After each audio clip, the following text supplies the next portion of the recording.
Hey everybody, I'm back. Quick 5-minute video. I tore down my entire room. If anybody follows along, remember I had a recirculating deep water culture system. That's gone now. I'm gonna convert to COCO and see how that works out. Gotta keep trying new things. Got rid of my fluent slide. Probably gonna buy one more of those 650Rs.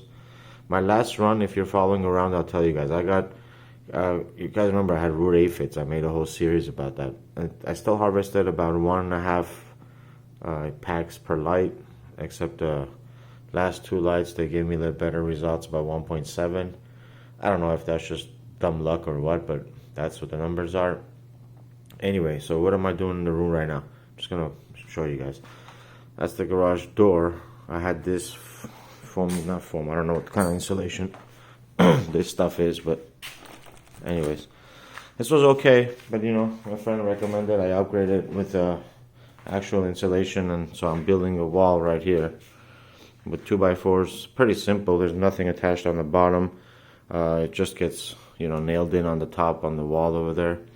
I am going to put a little bit of L brackets on the sides just to secure it, but then we're going to put some R13 insulation. So we're going to have the door insulated, then this material on top, and then that. Hopefully it'll keep the noise level down for the neighborhood and not let heat in. What's going on over here? These are going to be my 4x8 tables I'm building myself, because the cost is a lot if you buy it. I mean, if you can afford it, just buy it. It's much easier, obviously, but this takes 1, 2, 3, about 5 2x4s just to build a frame. That's about $25. Slap on a 4x8 plywood, that's about $30. That's what, $55. Slap on some, oh, and it's going to be on wheels, guys. So it's going to be like garage door, not garage door, I'm sorry, outdoor, outside gates, how they roll around. They're gonna move like this. So what's gonna happen, I'll make some videos. If you follow along, you'll see the progress. So this is gonna be here, right? And I'm gonna have 4 of these exact same things. Then I'm gonna put rails on the floor. All 4 are gonna sit on top and roll back and forth. I can maximize my space that way. So while they're growing, I can squeeze them together, get more coverage from the lights, and then if I want to work on the plants, just move them over, gain access to the rows, do your work, and move forward. That's the plan so far. I don't know how that's going to work out. I just started building it, as you can see. And it's kind of a pain in the butt, but it works, you know. We'll see how that works out. So this, the way I'm going to design this is like you see here, right? 4x8. I mean, it's a 4x8. So if you do follow along, it's 8x4 exactly. So this piece over here is 45 inches. At the sides of the other 2x4, you get 4x8.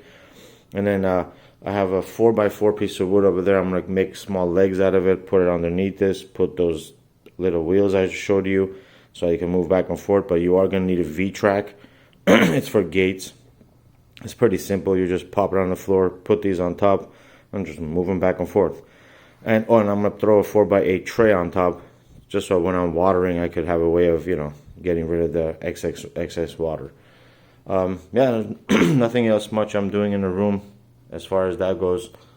Just everything's the same. Haven't planned on adding anything yet.